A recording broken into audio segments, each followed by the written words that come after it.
आज करे सो अब, पल में प्रलय होएगी, बहुरी करेगा कब। अब टाइम आ गया है इसका असली मतलब समझने का। आप अभी जिस भी लेवल पर हैं उससे ऊपर आना बहुत जरूरी है।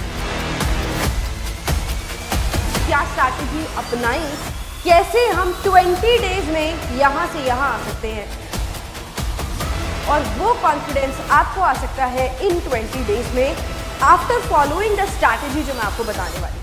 कल करे सो आज कर, आज करे सो अब, पल में प्रलय होएगी, बहुरी करेगा कब।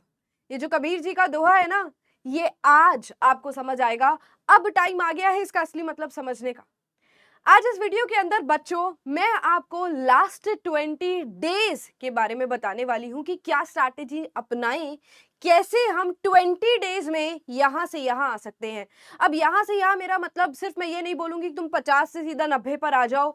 आप अभी जिस भी लेवल पर हैं उससे ऊपर आना बहुत जरूरी है। क्या आपकी 100% तैयारी है? अगर मैं पूछूं आपसे तो आप कहोगे नहीं मैम, 100% वाला कॉन्फिडेंस तो नहीं है। और वो कॉन्फिडेंस आपको आ सकता है इन 20 डेज में आफ्टर फॉलोइंग द स्ट्रैटेजी जो मैं आपको बताने वाली हूँ।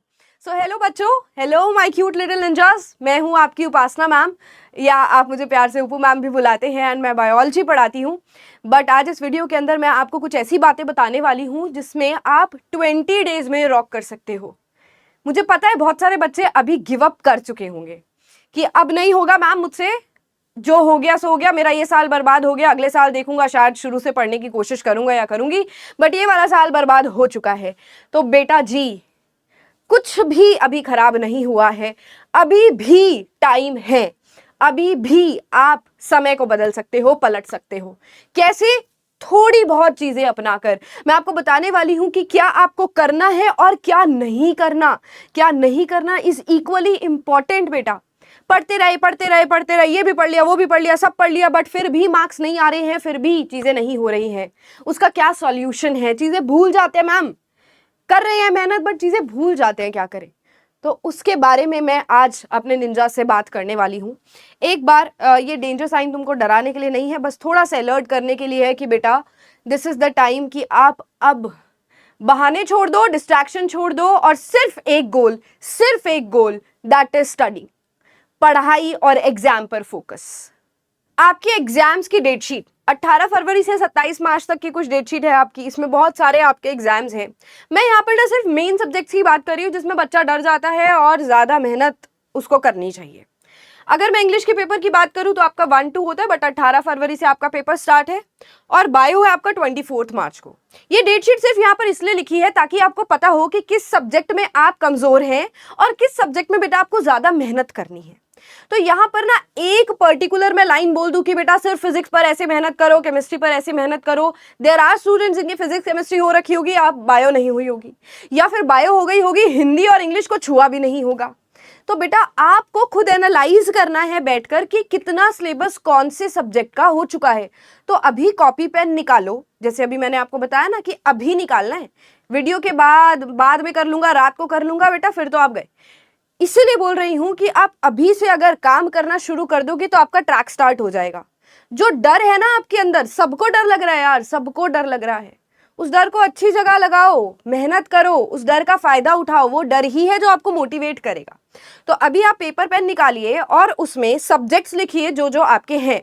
उस सब्जेक्ट के आगे आपका कितना % कंप्लीशन हो चुका है सिलेबस का। पहली हर चीज जो आपको करनी है, सबसे पहला स्टेप जो आपको करना है वो है सिलेबस का कंप्लीशन। अगर आप विक्ट्री या रेडियंट बैच के हैं तो आपका सिलेबस हो चुका है। मैं 1 बैच की बात कर रही हूँ, जो फर्स्ट बैच हमारा आया है, तो उसका सिलेबस हो चुका होगा कंप्लीटली, है ना, फिनिश हो चुका है। एंड अब आपने मान लो कि मैथ्स सिलेक्ट किया और मैथ्स में एक बच्चे को ज्यादा दिक्कत है। मैथ्स में एनालाइज करो कितनी छुट्टियां हैं, आपको कितनी छुट्टियां मिल रही हैं। अगर यही आपके कोर सब्जेक्ट्स हैं तो 18 से 4 में आपको बहुत ज्यादा गैप मिलेगा। हालांकि बीच में कुछ पेपर्स हैं, उनकी मैं बात नहीं कर रही हूँ, यहाँ मैं मैथ्स की बात कर रही हूँ। मैथ्स में आपको प्रॉपर रिवीजन करने के लिए 4 से 5 दिन मोर देन इनफ है। ठीक है बेटा, हर एग्जाम हमने भी दिया है और बाकी बच्चे और बोर्ड्स के भी एग्जाम दे रहे हैं, तो 4 से 5 दिन रिवीजन के लिए बोल रही हूँ मैं, रिवीजन के लिए बहुत है। आपके पास 24 घंटे हैं एक दिन में, अब आपको बस पढ़ना है। तो उस हिसाब से देखा जाए आपके लिए रिवीजन, अगर मैं मैथ्स की बात करूं तो कितने दिन बहुत है? 4 से 5 दिन। रिवीजन की बात कर रही हूं, रिवीजन की, तो 4 to 5 डेज यहाँ रिवीजन अगर आप कर लोगे अच्छे से तो मैथ्स का पेपर बढ़िया जाएगा। बट अभी बहुत सारे बच्चे होंगे जिनका सिलेबस ही कंप्लीट नहीं हुआ होगा, जिनको बहुत सारे चैप्टर्स में डिफिकल्टी होगी, तो शुरुआत कर दो आज से ही इसी सब्जेक्ट के ऊपर। रोज निकालो 1 hour, 1 hour every day for maths. ज्यादा तो बात नहीं कर रही हूं मैं, 1 hour every day from today, ठीक है, फॉर मैथ्स। उसी चैप्टर से शुरुआत करो जो किया नहीं, उसी चैप्टर से शुरुआत करो जिसमें डर लगता है, जिसमें ज्यादा प्रैक्टिस लगती है। 1 आवर एवरी डे कर दोगे स्टार्ट, जैसे ही सिलेबस कंप्लीट हो जाएगा फिर रिवीजन पे आएंगे। हिंदी की मैं बात करूं, 2 दिन की छुट्टी है यहाँ पर, आपको सिलेबस पहले खत्म करना है। हिंदी के अगर कम नंबर आ जाए हिंदी के पेपर में तो परसेंटेज की तो लग जाएगी ना यार। तो ये जो 2 दिन है ये रिवीजन के लिए ही रखने हैं, यानी कि आपको आज से हिंदी की प्रैक्टिस भी करनी है। बट हिंदी का कितना सिलेबस, आपको कितनी मेहनत हिंदी में लगती है वो आप डिसाइड करेंगे। हो सकता है आपको सब कुछ पता हो हिंदी में तो 15 मिनट दे दो यार रिवीजन के, बस 15 मिनट्स, मोर देन इनफ। 1 घंटा मैथ को दे दिया, 15 मिनट हिंदी को दे दो, सॉर्टेड है। 2 दिन रिवीजन भी करोगे और मुझे ऐसा लगता है ये तुम्हारा थोड़ा सा रेस्टिंग पीरियड भी हो जाएगा, क्योंकि आप इतना ज्यादा हिंदी के लिए परेशान नहीं होते हैं। फिर आते हैं मेन धुरंधर सब्जेक्ट्स, हिस्ट्री और सिविक्स। कितने दिन की छुट्टी है? 6 को तुमने पेपर दिया, 7, 8, 9, मान लिया मैंने 3 दिन की छुट्टी है। 3 दिन में 2 ये बड़े बड़े सब्जेक्ट्स आपको कवर करने हैं, यानी कि अगर इसका सिलेबस नहीं हुआ पड़ा तो आपको आधा घंटा तो रोज इसमें भी देना पड़ेगा। Half hour SST every day, start कर दो अभी से। अब एसएसटी में हिस्ट्री में ज्यादा दिक्कत है तो हिस्ट्री पहले स्टार्ट कर दो, सिविक्स में ज्यादा दिक्कत है तो सिविक्स पहले स्टार्ट कर दो। अगर मैं जियोग्राफी की बात करूं तो जियोग्राफी में आपको मिल जाएंगे बेटा, बढ़िया टाइम मिल रहा है यहाँ पर, है ना। 10 की रात भी होगी आपके पास, फिर 11 का पूरा दिन है। तो इसमें अगर आपको दिक्कत आ रही है तो आप इसको पहले स्टार्ट कर दीजिए। तो यहाँ पर आपको 1.5 दिन लगभग मिल रहा है जिसमें आप जियोग्राफी कवर कर सकते हो। Again I am saying it depends on you. कुछ बच्चों की जियोग्राफी ऐसे रटी हुई होगी, कुछ बच्चों की हिस्ट्री सिविक्स हो सकता है हो गई हो, थोड़ा ज्यादा परसेंटेज में सिलेबस खत्म कर लिया हो बच्चों ने, बट जियोग्राफी टच भी नहीं की हो। तो ये जो आधा घंटा एसएसटी के लिए निकल रहा है ना, इट डिपेंड्स ऑन यू कि कौन से सब्जेक्ट में ज्यादा दिक्कत है। और मैं तो मान के चल रही हूँ तीनों में ज्यादा दिक्कत है, तो आधा घंटा इन दोनों में से चूज कर लो और आधा घंटा जियोग्राफी का यहाँ पर ऐड कर लो, ठीक है। फिर आ जाओ फिजिक्स के लिए। 13, 14, 15, 16 4 दिन है फिजिक्स के लिए। फिजिक्स बहुत मेहनत मांगता है। एक ऐसी भी एक रिसर्च है बेटा सारी टीचर्स की, अगर पेपर में ज्यादा गैप है, ज्यादा छुट्टियां हैं, तो वो पेपर थोड़ा ज्यादा डिफिकल्ट बनाया जाता है by the boards. So considering this fact, यहां पर फिजिक्स में 1 घंटा या 45 मिनट्स ले लो, चलो 45 मिनट्स एवरी डे। आज से ही, जैसे ही वीडियो देख रहे हो उसके बाद से ही ये प्लानर स्टार्ट करना है आपको। तो 45 मिनट्स फॉर फिजिक्स, ये थे फॉर मैथ्स, ये थे फॉर एसएसटी। इसमें आधा घंटा और ऐड कर रही हूं मैं एसएसटी के लिए। तो 1 घंटा एसएसटी जिसमें तीनों सब्जेक्ट्स कवर करोगे, मैथ्स के लिए 1 घंटा, 45 मिनट्स फॉर फिजिक्स। अब आ जाओ केमिस्ट्री पे। 18, 19, 20 3 दिन आपको पूरे केमिस्ट्री में मिलेंगे, पूरे पूरे दिन मिल रहे हैं आपको केमिस्ट्री में। केमिस्ट्री में आप अगर रोज हाफ आवर प्रैक्टिस कर रहे हो, इसी में ऐड कर लो इसको, half hour for chemistry enough है। बट वहीं मैं मेंशन करूंगी अगर किसी बच्चे की केमिस्ट्री वीक है तो आप इसको 1 घंटा कर दे और एसएसटी को 15-20 मिनट कर दे, या फिजिक्स को आप बढ़ा सकते हैं, that is changeable, depends on you. फिर आ जाओ बायो में। इतने सारे चैप्टर्स, इतने सारे कॉन्सेप्ट्स, इतनी सारी टर्म्स, इतना कुछ याद करना है, 1 दिन में नहीं होगा। 1 दिन में समझ सब कुछ आएगा बट भूल जाओगे। तो यहां स्टोर करने के लिए लंबे टाइम तक आपको एटलीस्ट 40 मिनट्स रोज बायो के निकालने पड़ेंगे एवरी डे, ठीक है। अब दिन में आप कितने घंटे खुद मानते हो कि एग्जाम है और आपको लगता है कि इतना घंटा तो मैम पढ़ना चाहिए? 7-8 घंटे एग्जाम टाइम में, या इस जनवरी में तो आपको पढ़ने चाहिए, आखिरी 20 दिन है। क्या 7-8 घंटे भी बने? जरा गिनना। 1 घंटा मैथ का, 1 घंटा पूरा एसएसटी का, 2 घंटे, फिर ये लगा लो तुम 3, सवा 3 घंटे, और उसके बाद 4 घंटे। 4 घंटे की रोज की मेहनत, रोज की शिद्दत आपको 80 से 95 ले आएगी। 40 पे वैसे बच्चे नहीं होंगे, बट अगर 40 पे हो तो 80 पर आ जाओगे गारंटीड। बट सिर्फ और सिर्फ तभी अगर आप ये फॉलो करेंगे। इसको फॉलो नहीं करोगे then there is no point. तो ये स्ट्रैटेजी है आखिरी 20 दिन की जो आप फॉलो कर सकते हैं। 20 days are more than enough. आपके सारे चैप्टर्स इसमें कवर होने चाहिए। ये आप डिसाइड करने वाले हैं कि कौन से चैप्टर पे ज़्यादा टाइम देना है।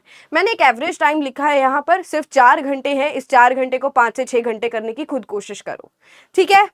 अब करना क्या है मैम, सबसे पहले सिलेबस खत्म। सबसे पहले सिलेबस खत्म। सिलेबस किन किन बच्चों का खत्म हो चुका है? मेरा सवाल ये तुमसे है और तुम्हारा ये सवाल खुद से होना चाहिए। जैसे कि मैंने कहा, पहला स्टेप कितना परसेंटेज किस सिलेबस का हो चुका है। तो लास्ट 20 डेज आपकी रिवीजन के लिए होने चाहिए, ठीक है। एंड सिलेबस मैं मान के चल रही हूं कि आपका हो चुका है, कच्चा पक्का जैसा भी सिलेबस हो चुका है, अभी उसी को पॉलिश करेंगे। तो आपका सिलेबस फिनिश हुआ। अब रिवीजन पर आएंगे। रिवीजन कैसे करेंगे?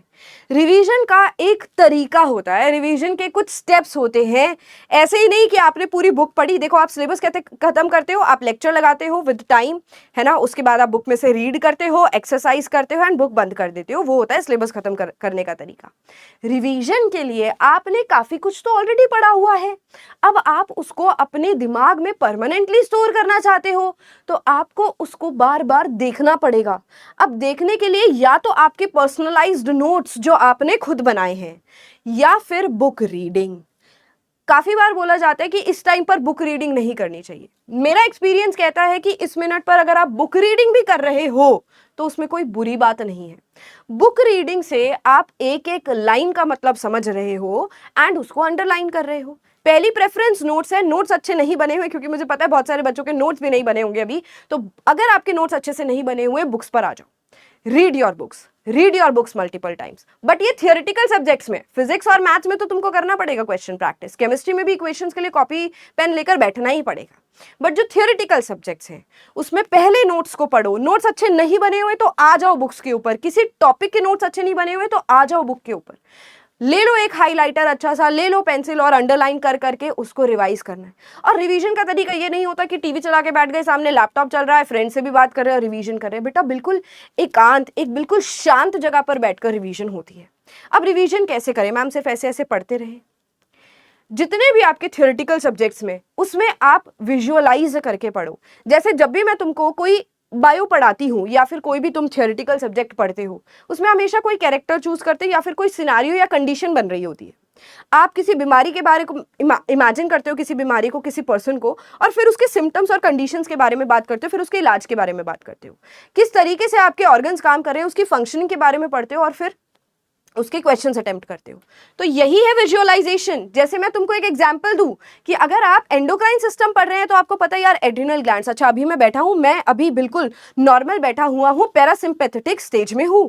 तो पैरासिम्पैथेटिक के टाइम आपके एड्रिनल ग्लैंड्स क्या काम कर रहे हैं। फिर वहीं पर अगर आपको डर लगता है, आप इमेजिन करो यार मेरे को डर लग रहा है यार, okay, if I am in that situation, अगर मेरे पीछे कोई स्ट्रीट डॉग पड़ गया तो क्या क्या चेंजेस होने वाले हैं। राइट इट डाउन, या लिखोगे तो नहीं उस टाइम पर, बट वो जो आपने नोट्स बनाए हैं उसमें आपको वो कंडीशंस दिखेंगी, है ना। अब आ जाओ ब्रेन के ऊपर। अगर आप नर्वस सिस्टम में सेंट्रल नर्वस सिस्टम के बारे में पढ़ रहे हो और ब्रेन के पार्ट्स के बारे में पढ़ रहे हो, तो विजुअलाइज करो ना यार, ये रहा तुम्हारा दिमाग। विजुअलाइज, अच्छा यहाँ पर ये ब्रेन है, ओके, फोर ब्रेन का सेरिब्रम, अच्छा ये काम कर रहा है, थैलेमस ये काम कर रहा है, सेरिब्रम ये काम कर रहा है। उसी टाइम मिड ब्रेन क्या कर रहा है बेटा? आंखों के और ईयर के रिफ्लेक्सेस को कंट्रोल कर रहा है। फिर हाइंड ब्रेन क्या कर रहा है? तो visualisation is very important. Visualise करके देखो, तुम बिल्कुल नहीं भूलोगे चीजों को, ठीक है। एंड पॉइंट्स पर, हमेशा चीजों को पॉइंट्स पे याद करो। सिम्टम्स की बारी आए, कंडीशंस की बारी आए, क्या क्या चेंजेस हो रहे हैं उसकी बारी आए, अच्छा एड्रिनल ग्लैंड के टाइम पर 5 चेंजेस हो रहे हैं, वो आपके टिप्स पर होने चाहिए। तो पहला तरीका है रिवीजन का, विजुअलाइजेशन। फिर किस टाइम विजुअलाइज करें मैम? वो टाइम बहुत इंपॉर्टेंट है। मेरे लिए वो समय है रात का समय। मेरा पूरा दिन खत्म होता है, मैं अपने काम सारे कर लेती हूँ और उसके बाद मैं बिल्कुल शांत हो जाती हूँ रात को। जो रात को सोने से पहले मेरे पास 3-4 घंटे होते हैं, पता नहीं क्यों मैं बहुत एक्टिव होती हूँ उस टाइम पर, मेरा दिमाग बहुत एक्टिव होता है। हो सकता है कुछ बच्चों के साथ उल्टा हो, रात को याद करके सोएं और सुबह भूल जाएं, तो आपके लिए सुबह का वक्त ज्यादा एक्टिव है। वैसे तो कहा यही जाता है, हमारी साइंस, हमारे वैदिक साइंस यही कहती है कि सुबह का टाइम बहुत अच्छा है। तो आप सुबह के टाइम उठकर पढ़िए, सुबह उठिए, और ये जो आपको 4-5 घंटे मिल रहे हैं बेटा, सुबह उठकर पढ़ो। 4-5 घंटे बिल्कुल डेडिकेटेड होकर दे दो, उसके बाद आपको पूरा दिन आपके दिमाग में वही वही वही चलना चाहिए, बिल्कुल नहीं भूलोगे चीज़ों को। So active time, find your active time. ये मॉर्निंग भी हो सकता है, आफ्टरनून भी हो सकता है, या फिर लेट नाइट भी हो सकता है। अगेन यहाँ पर मैं फ्लेक्सिबिलिटी दे रही हूँ, कोई हार्ड एंड फास्ट रूल नहीं है कि इसी टाइम पढ़ो। Now talk to yourself या टॉक टू योर फ्रेंड्स। अब यहाँ पर मैं गॉसिप की बात नहीं कर रही हूँ कि पता है क्या हुआ, पता है तेरे को, ये कर रहा हूँ मैं, वो कर रहा हूँ, मैंने ये वीडियो देखी, नहीं। Talk about study, talk about the concepts. कुछ कॉन्सेप्ट समझ नहीं आ रहा, मान लो तुमको पॉल्यूशन में या पॉपुलेशन में स्टैट्स याद करने हैं, फैक्ट्स याद करने हैं, तो आप अपने फ्रेंड को फोन करो, यार पॉपुलेशन रिवाइज करते हैं बैठकर, यार पॉल्यूशन रिवाइज करते हैं। This conversation with your friend will stay in your head. जैसे बातें याद रहती है ना, ऐसे एग्जाम तक तुम्हारे दिमाग में ये बातें भी रहेंगी कि यार मैंने दोस्त को ये वाली बात सिखाई थी, या दोस्त ने मुझे ये वाला कॉन्सेप्ट समझाया था, वो आपके दिमाग में बैठ जाएगा। क्योंकि क्या होता है, हमारी बॉडी इसी तरीके से काम करती है, जब हम कोई चीज़ ध्यान से सुनते हैं ना, तो बिल्कुल हमारे सीधा लॉन्ग टर्म मेमोरी में जाएगी और वो स्टोर हो जाती है। देन अंडरलाइन इंपॉर्टेंट वर्ड्स, ये तो कहने की बात ही नहीं है, चाहे कोई भी सब्जेक्ट हो, अंडरलाइन इंपॉर्टेंट पॉइंट्स, क्योंकि ये आपको रिवीजन में हेल्प करेगा। तो ये जो सारी बातें बताई है ना, मैंने आपको रिवीजन के लिए बताई हैं। अब रिवीजन बता तो दिया मैंने, प्रॉब्लम आती है कि रिवीजन करे कब मैम, टाइम ही नहीं है रिवीजन के लिए। तो ये जो आखिरी 20 डेज है ना, वो रिवीजन के लिए ही निकालने हैं। सिलेबस खत्म पहले करना ही करना है, आखिरी 20 दिन जो है वो आपकी पर्टिकुलर रिवीजन के लिए है। दिक्कत क्या आती है, बच्चे क्या करते हैं, डू नॉट, मतलब क्या नहीं करना, सिर्फ और सिर्फ स्टडी नहीं करना है, सिर्फ और सिर्फ स्टडी नहीं करना है, इसके आगे कांटा लगा रही हूं। Revise, revise continuously, revise continuously. और ये बात ना मैं उन बच्चों को बता रही हूं जो लास्ट मिनट पे पढ़ते हैं ना। आप लास्ट मिनट पे पढ़ के मार्क्स अपने अच्छे तो कर सकते हो, बट आप टॉपर नहीं बन पाओगे, आप 95 नहीं क्रॉस कर पाओगे, क्योंकि रिवीजन तो करी ही नहीं ना, लास्ट मिनट पे किताब खोली है, किताब लास्ट मिनट पे खोलकर बहुत बच्चों के बहुत बढ़िया नंबर आ जाते हैं। बट अगर आपको टॉपर बनना है, आपको उस मेहनती बच्चे से आगे निकलना है जो पूरा साल मेहनत कर रहा है और एग्जाम में भी कर रहा है काम, तो उसके लिए आपको बहुत ज्यादा रिवीजन चाहिए होगी। मैं हर बार एक बात बोलती हूँ अपने बच्चों को कि आपका दिमाग काम ही ऐसे करता है। मान लो एक स्टोरी से समझते हैं कि तुम स्कूल गए, पहला दिन था तुम्हारा, नए नए स्कूल में गए हो तुम, और तुम 30 बच्चों से मिले जो कि तुम्हारे क्लास के बच्चे हैं, क्लासमेट्स हैं तुम्हारे। क्या पहले दिन तुमको सबका नाम याद हो जाएगा? नहीं। तुमको किसका नाम याद होगा? जिसके साथ तुम बैठे हो और जिससे तुम बार बार बात कर रहे हो, तुम उसके नाम से उसको बुला रहे हो, है ना, वो तुम्हें याद रह जाएगा, हाँ मेरी क्लास में ये बच्चा है। एक महीना गए, तुमको 30 के 30 बच्चों के नाम याद हो जाएंगे, क्योंकि रोज मिल रहे हो, रोज उनसे बात कर रहे हो, है ना। मैं तुमको अभी 10 फोन नंबर्स की लिस्ट दे दूं, क्या तुमको याद हो जाएंगे? थोड़ी देर के लिए शायद, हाँ। जब फोन नंबर डायल करना होता है तो तुमको 10 डिजिट्स याद हो जाती है ना फटाफट, हाँ पापा बोलो मैं डायल कर देता हूँ, वो आपके दिमाग में थोड़ी देर के लिए रहती है।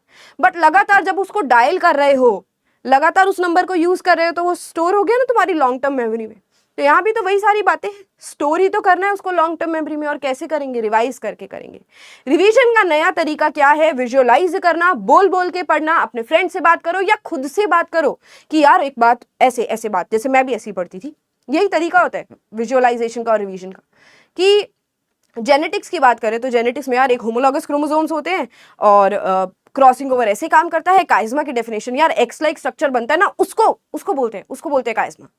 क्रॉसिंग ओवर हो रही है, दोनों नॉन होमोलॉगस क्रोमोसोम्स होते हैं ना, जो नॉन होमोलॉगस। अच्छा यार होमोलॉगस वो थे जो कि सेम साइज सेम स्ट्रक्चर वाले थे, अच्छा नॉन होमोलॉगस के बीच में क्रॉसिंग ओवर होती है, फिर एक एक्स लाइक स्ट्रक्चर बनता है, उसको काइज्मा बोलते हैं। अच्छा यार, अरे यार कैरियोकाइनेसिस, यार पहले न्यूक्लियस की डिवीजन, अच्छा कैरियोन मैम ने बताया था न्यूक्लियस। ऐसे बातें करो खुद से, बिल्कुल चीजें आसान हो जाएंगी। तो मैं यहाँ पर बायोलॉजी के एग्जाम्पल्स आपको ज्यादा दे पाऊंगी, है ना, being a biology expert, but आप हर सब्जेक्ट में ये चीजें अप्लाई कर सकते हो। फिजिक्स और मैथ्स में करो बेटा, ये न्यूमेरिकल है, अच्छा ये वाला न्यूमेरिकल, यार ये वाला कॉन्सेप्ट लगा कर देखता हूँ, इसको इस वाली चीज से सॉल्व करके देखता हूँ। देयर आर डिफरेंट मेथड्स जो आप खुद पर अप्लाई कर सकते हैं। ठीक है, समझ आ गई ना बात? रिवीजन हो गया। क्या नहीं करना है? सिर्फ स्टडी नहीं करना है। अगर अभी भी सिलेबस रहता है, तो मान लो तुमने एक चैप्टर 2 दिन में निपटा लिया, अभी तुमको बर्डन लग रहा है और सिलेबस खत्म करना है। एक चैप्टर तुमने एक वीडियो देखी, पहली बार वो वीडियो देख रहे हो, वन शॉट देख रहे हो, और तुम्हें लगा कि ओके वो पढ़ाई हो गई, मेरा ये चैप्टर खत्म हो गया। बेटा अगर पहली बार वो वीडियो देख रहे हो ना, तो वो चैप्टर खत्म नहीं हुआ है, क्योंकि तुमने रिवीजन नहीं करी है। सो सिर्फ study is not the solution, revision is the main की जो आपको हेल्प करने वाला है, ठीक है। So this was the best strategy जो मैं आपको दे सकती हूँ आखिरी 20 दिन में। आप अपनी मेहनत करते रहो, आपकी मेहनत आपसे कभी नहीं छीनी जाएगी, वो आपकी मेहनत है, आपकी नॉलेज है, nobody can steal it from you, ठीक है। So I hope this helped you, that is it. अभी कुछ नहीं खराब हुआ है, कुछ खत्म नहीं हुआ है, अभी कोई गेम ओवर नहीं हुआ है। आखिरी 20 दिन में आप बहुत कुछ कर सकते हो, ट्रस्ट मी, आप कर सकते हो। एंड मेरे से ज्यादा ट्रस्ट आप खुद पर करो कि हाँ मैम हम करके दिखाएंगे, and I can do it, I will do it, ठीक है। सो कुछ भी डाउट्स हैं तो हम मिलेंगे लाइव क्लासेस में। आप वन शॉट्स अगर मैं आपको रेकमेंड करना चाहूँ तो बेटा आईसीएससी के बहुत ही लिमिटेड यूट्यूब चैनल्स हैं, बट पीडब्ल्यू आपके साथ है, एंड हमारी लेजेंड सीरीज चल रही है जिसमें आप लाइव क्लासेस अटेंड कर सकते हैं। तो जो विक्ट्री बैच के बच्चे हैं उनके लिए वो रिवीजन चल रहा है, तो रिवीजन तुम्हारी वहां से हो गई लेक्चर देखकर, उसके बाद बुक रीडिंग करनी है, क्वेश्चंस लगाने हैं। क्वेश्चंस कौन से प्रैक्टिस करें, पिछले साल के क्वेश्चन सारे के सारे क्वेश्चन पेपर्स डाउनलोड कर लो, सब कुछ है इंटरनेट पे, सारे के सारे पेपर डाउनलोड करें, उनको सॉल्व करने बैठे, उसके बाद कुछ सैम्पल पेपर सॉल्व करें, वो कर सॉर्टेड है, मतलब sample papers and previous year questions and book reading, ये 3 चीजें हर चैप्टर की, हर सब्जेक्ट की। उसके बाद तुमको टॉपर बनने से कोई भी नहीं रोक सकता, कोई भी नहीं रोक सकता, ठीक है। So that's it. Mind map series भी है क्लास 10th के बच्चों के लिए, तो फाइनल टाइम पर आप जो बिल्कुल एक होता है ना एग्जाम टाइम है, ये वाला टाइम है, तो इसमें आप माइंड मैप सीरीज देखो, उसमें सारे इंपॉर्टेंट पॉइंट्स डिस्कस किए गए हैं। So I hope this help. Bye bye now, take care of yourself, and I will pray कि आप सब बहुत अच्छे मार्क्स लेकर आए, बट मेहनत करते रहना, क्योंकि मेहनत से ही सफलता मिलती है बेटा, बहुत कम लोग होते हैं जिनको प्लेट में आके चीज़ें मिल गई हैं।